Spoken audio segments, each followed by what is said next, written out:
All right, now the United Nations Global Road Safety Week gets underway in Cofimvaba in the Eastern Cape this morning to intensify road safety education.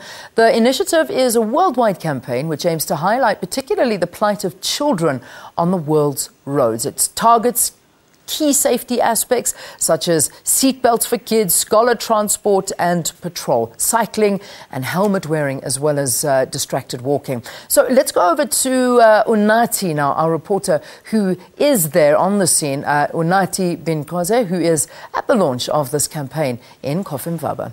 Unathi.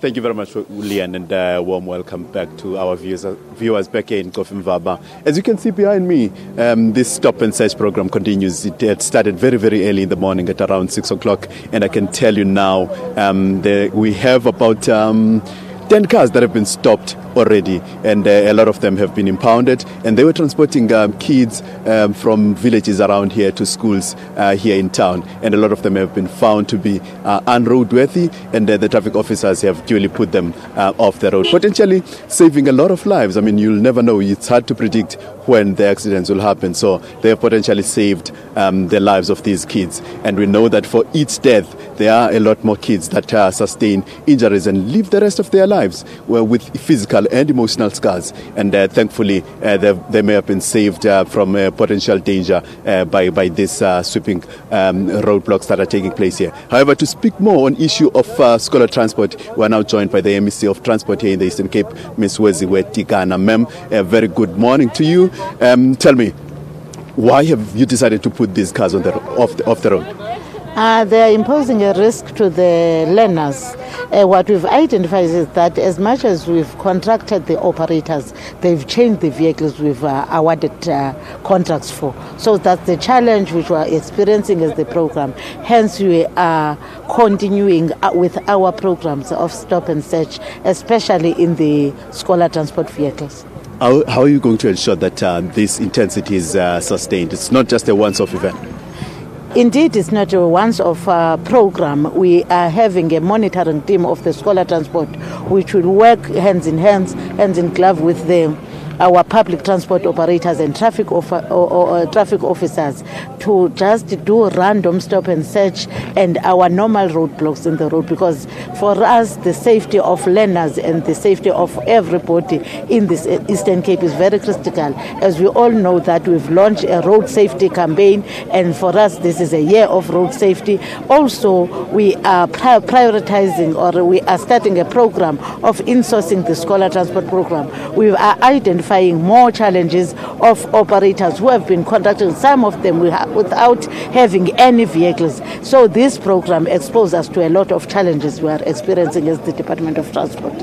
All right, members, we are now going to be joined by the mayor of this area. Ma'am, if you can step forward and we can have a few words with you. Okay. It seems as though the issue of bakkies transporting people around here remains a major problem. Judging by the number of cars that have been put off the road, a lot of them are bakkies, which is a major problem for you guys, I can imagine. Yes, it is a major problem, and it is a challenge because we are a rural municipality. Kids are traveling distance, and commuters are traveling distance. So those comfortable vehicles are not able to go to the villages. So they are using the bakkies because they are reliable to them, because the bakkies are from their villages. But we are urging the government, even the Department of Transport, if they can introduce buses so that at the end of the day we minimize the use of bakkies.